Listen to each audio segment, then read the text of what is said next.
ఈ విజయ విఠల దేవాలయంలో ఇది 5 in 1 అని పిలుస్తాము. మొదటోది వచ్చి కప్ప, ఇది నీళ్ళకి జంప్ చేస్తుంది చూడండి పైనుంచి. రెండోది వచ్చి పైన సర్పం ఉంది, కింద శివలింగం ఉంచండి. మనము దీన్ని నాగలింగ అని పిలుస్తాం. చిన్న శివలింగం పైన సర్పం ఉంది. ఇట్లా చూస్తే పెద్ద కోతి చిన్న కోతిని లాగుతుంది చూడండి పైకి. అవునా, మదర్ మంకి హెల్ప్ చేస్తుంది. ఇట్లా రండి అందరూ.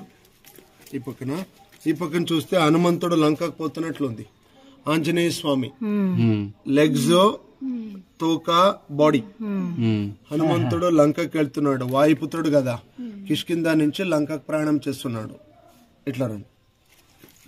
ఇట్లా చూస్తే పెద్ద కోతి కూర్చుని చిన్న పిల్లకి పాలిస్తుంది. అవునా, ఇది మదర్ మంకీ, ఇది చిన్న పాప ఫీడింగ్ చేస్తుంది. ఇది చూడండి ఇక్కడ తోక ఉంది, కూర్చుంది కదా. ఇవన్నీ 5 in 1.